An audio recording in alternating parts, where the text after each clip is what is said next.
released the horror movie Annabelle, a sellout audience at Laurelton Hall was spellbound hearing about the real Annabelle, a demonic doll, from paranormal investigator Lorraine Warren, who cracked the real-life case along with her late husband Ed Warren. The real Annabelle doll lives in a locked box at Warren's occult museum at her Monroe home. The doll in the movie is a frightening-looking porcelain doll in a child's image with long hair, and the real Annabelle, the one in the Warrens museum, is a plain-looking classic Raggedy Ann doll with red yarn for hair. But the Raggedy Ann at the Warrens museum is no ordinary doll. According to the Warrens, it's inhabited by an inhuman spirit, and there's a warning on the glass case to not touch. One museum goer who ignored the warnings and taunted the doll died in a motorcycle crash shortly after being told to leave. The movie's a prequel to The Conjuring, based on the Warrens' real-life case involving the doll. The couple had a lot of input in the first movie, but Annabelle is fabricated. Warren, who mostly along with her late husband has investigated more than 10,000 cases of paranormal activity, presented the talk and slideshow of cases at the Catholic Girls' High School with the help of her son-in-law Tommy Spera, also a paranormal investigator. Warren, now 87, soft-spoken and sweet to all those who engaged during conversation at a meet and greet, said presenting at Laurelton was going home because she attended the school in the late 1930s but had to leave due to illness. Warren said her presentations are an extra demand during September and October because fascination with the subject is heightened during Halloween Eve, as she calls it. A Roman Catholic, Warren, now and in her early career with her husband, often works with priests and other clergy because they rely on blessings and exorcism sometimes to resolve a case. She said the power of faith has gotten her out of many scary situations because it's often about fighting the demonic with goodness. Holy water is a tool. Warren said her Catholic faith is both her protection and her drive. Warren began by telling the audience that ever since the age of 7 or 8 she saw lights or oars around people but was afraid to tell her parents for fear they'd think she was crazy. She spent many years praying about it because I didn't want to be different, she said. Warren recalled a story from her Laurelton days. She had a favorite teacher, a nun who taught French, and once told her, referring to her author, "Your lights are brighter than Mother Superior's." Warren said she was told to go to the chapel and pray about it and it'll go away. Her Laurelton audience, many with no connection to the school, but there is Warren fans roared with laughter. At first she didn't even tell Ed Warren, whom she met about 16, about her abilities, but later he'd tell her, "You are different." Ed, a self-taught demonologist, an interest he developed after growing up in a house he said was haunted, and Lorraine would pool their talents and go on to be world-famous paranormal investigators. Her career spanned 65 years. The Warrens have done jobs throughout the United States and in faraway places like Japan, England, Scotland, France, and Australia. The couple charged only travel expenses, nothing for the actual investigating, but built an empire on books, movie work, and lectures about their cases. In 1952, Ed Warren founded the New England Society for Psychic Research. Their investigations often included other professionals, including nurses, doctors, police officers, and researchers. Some of their other famous cases besides Amityville and Annabelle include the Demon Murder, Werewolf, Merle Family, the Perrons, Stepney Cemetery, Borley Church, Union Cemetery, and the Haunting in Connecticut. Warren said the most unwanted spirits enter through vehicles such as Ouija boards, tarot cards, and psychics, and urged the audience to keep their kids away from such things.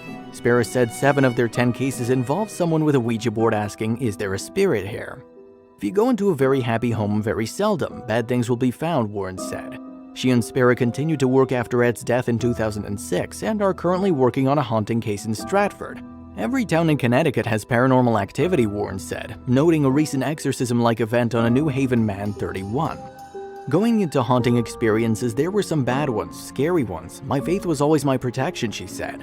She said that some 5 years ago, a retiring priest moved into an apartment on her grounds, and not only does he help on jobs, but we have mass every day in our house, she said, adding, "It's beautiful how God works." The presentation Friday, which drew lots of oohs and ahs, included a slideshow of findings on cases, such as images of people from the beyond or ghost-like forms appearing in photographs.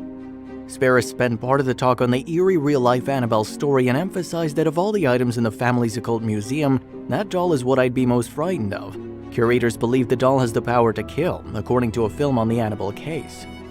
Noting the case of the motorcyclist who died after leaving the museum, Spera said, "Never take things like this lightly thinking it's a joke." According to a clip Spera showed, the real-life Annabelle story began in 1970 when a 28-year-old nurse received a Raggedy Ann doll as a birthday gift.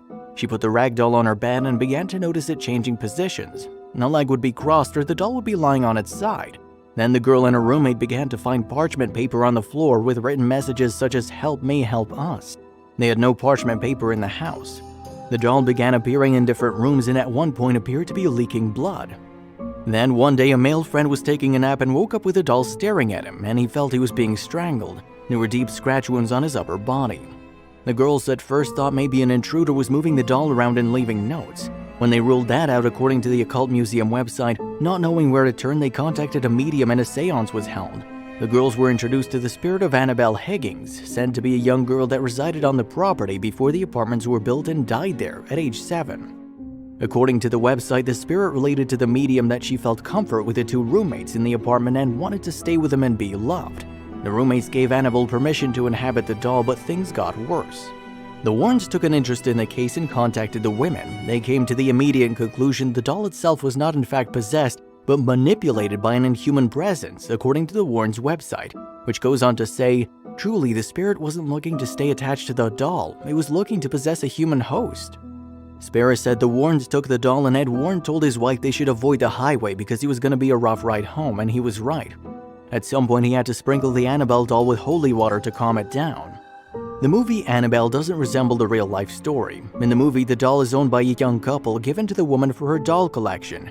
As the woman nears her pregnancy due date, a pair of satanic cultists break in, stab the pregnant woman in the belly, and end up dead in their home. One of the cultists is named Annabelle Higgins, and some of her blood lands on the doll. That's when the doll starts doing over-the-top scary things. Spera and Warren said they don't really care the producers of Annabelle fabricated the story because it still serves the purpose of warning the public about demons. Everyone in the audience who believes in God must also believe there's a devil, Spera said. Ghosts, devils, demons are real. He said while most people are focused on the bad stuff regarding ghosts, there are beautiful stories as well, such as the soldier who appeared to visit a loved one. Spera said it's a ghost if it is a stranger that appears and an apparition if you recognize the person. The key is, don't open any doors.